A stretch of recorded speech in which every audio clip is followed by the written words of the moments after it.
Yo, welcome back to the channel, everybody. I'm Brian Lee Durfee, author of The Forgetting Moon and The Blackest Heart. Oh, Jesus. The Forgetting Moon and The Blackest Heart, both books published by Simon & Schuster's Saga Press. Today, I'm going to be reviewing Michael Connelly's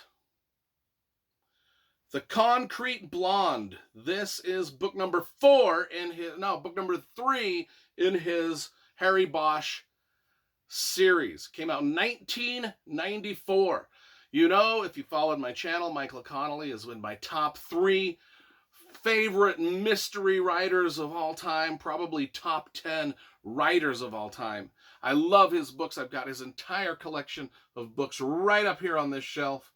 Every Harry Bosch book, every Mickey Haler book, every book he's written, I own. I've never met the man. You know, I've met most of the authors in the business I just have never met Michael Connelly. Eventually, probably I will get some of these signed. Anyway, Harry Bosch, number 4. Let's talk about the cover. We've got this great striking cover of a beautiful girl whose face is sort of halfway submerged in what would be cement or concrete. There's a big plot point right here, right on the cover. I like this. This is a bold, beautiful cover. In fact, if you watched my top 10 mystery novels of all time, I think Concrete Blonde finished up there in it. So you know I like this book a lot. It starts in Los Angeles, as do all the Harry Bosch books. That's why I wore my Los Angeles Raiders shirt. Because back when Harry Bosch was when the series of Harry Bosch novels started, the Raiders were still playing in Los Angeles. Has nothing to do with what's going on in these books, but I'm just saying. Starts out with Harry Bosch in a shooting, a police-involved shooting. He's investigating a serial killer called the Doll Maker. Okay, and he gets a lead that the Doll Maker might be holed up in this apartment building. All right, so he doesn't have time to really call for backup. He wants to get the serial killer arrested, so he goes up into the building, and he sees the Doll Maker there. The Doll Maker's this bald guy, and he's acting fishy. There's Harry Bosch has his gun on him, and he's like, get on the ground, freeze, police, you're under arrest, blah, blah, blah. The dude is not complying with the orders. In fact, the dude reaches under a pillow to grab something which Harry Bosch thinks is a gun, and Harry Bosch shoots the Doll Maker serial killer dead.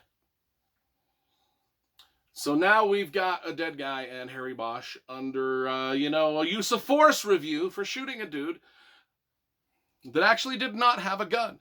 He was actually reaching for his toupee because I said he was bald. His toupee, the guy had his toupee under the pillow. He was embarrassed because he's bald. He wants to put a toupee on.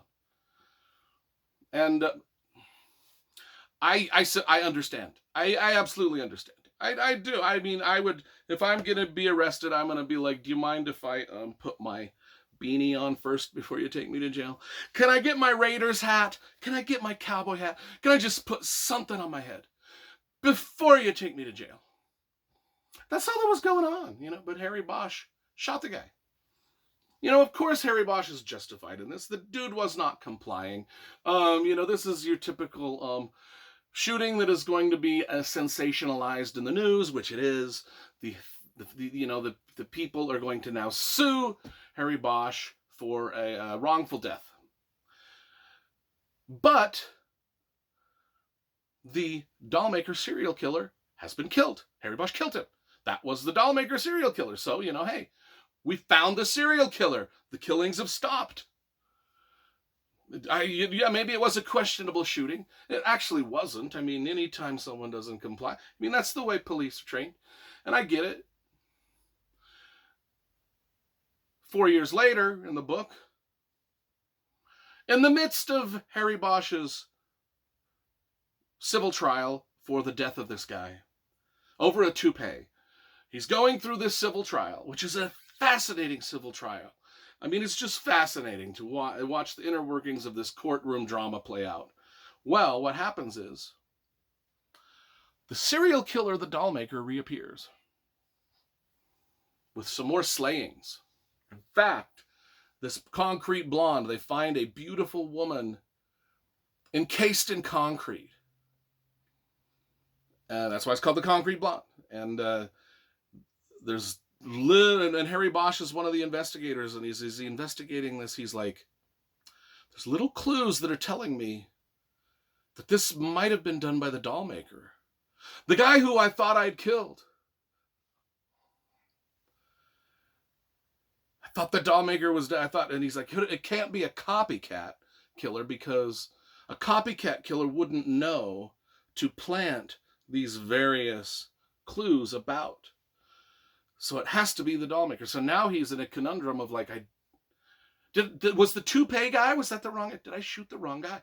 Did I not kill the dollmaker serial killer? Because the dollmaker serial killer is now starting to kill again.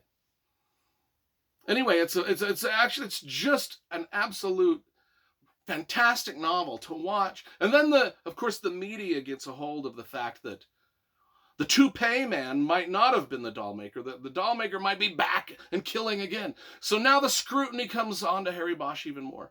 It's just absolutely cool how this spirals. This book just spirals and spirals into a twisted maze of how is Harry going to get out of this? How is he going to get out of this? How is this all going to turn out? I absolutely love this book. It's, like I said, I think it's the best, one of the best, if not the best Harry Bosch books of all. It's just great. I give this a 10 out of 10. And if you're a reader and you're not reading the Harry Bosch mystery series by Michael Connelly, I don't even think you're a reader. You're not even a reader. You're just someone that says they read.